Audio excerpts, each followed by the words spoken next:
Rais William Ruto ametoa onyo kali kwa waandamanaji ambao hii leo walilemaza shughuli zote jijini Nairobi na baadhi ya miji nchini.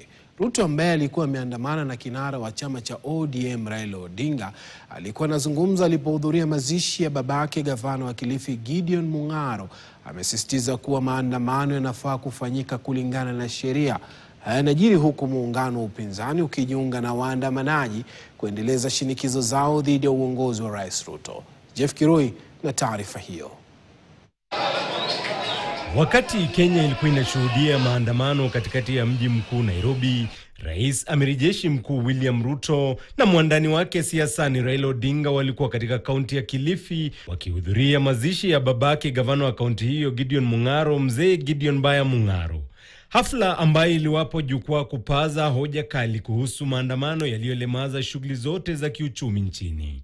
Pia tuhakikishe ya kwamba maandamano yale yasiwe ya fujo, yasiwe ya kuharibu mali, yasiwe ya kuharibu amani katika taifa letu la Kenya, kwa sababu hatuna taifa lingine ambalo tutahamia mambo ya kuharibika hapa.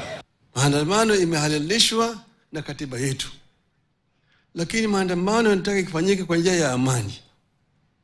Sisi tulikuwa tunafanya maandamano miaka miwili iliyopita, na tulikuwa tunasema tunataka kufanya maandamano ya amani. Jijini Nairobi hali ilikuwa si hali, wandani wa upinzani wakijitoza kwenye ulingo wa maandamano japo kwa muda mfupi.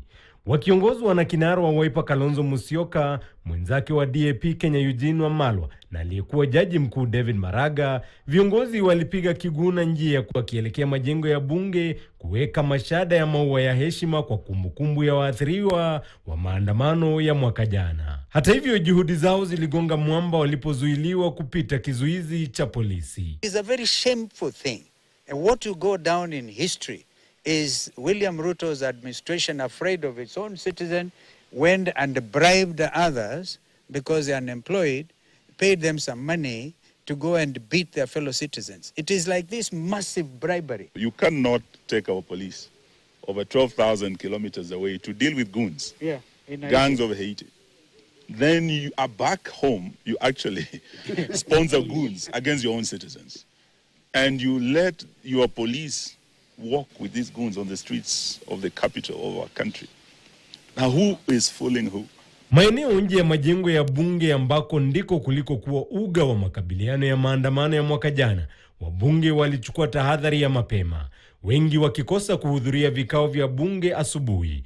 Wale waliohudhuria nao wakiondoka kwa hima pale maandamano yalipoanza kuchacha. Kwa wandani wa upinzani ambao wamejiunga na waandamanaji, matukio ya tarehe 25 mwezi Juni ni ishara kwa Rais William Ruto kwenye uchaguzi mkuu wa mwaka 2027.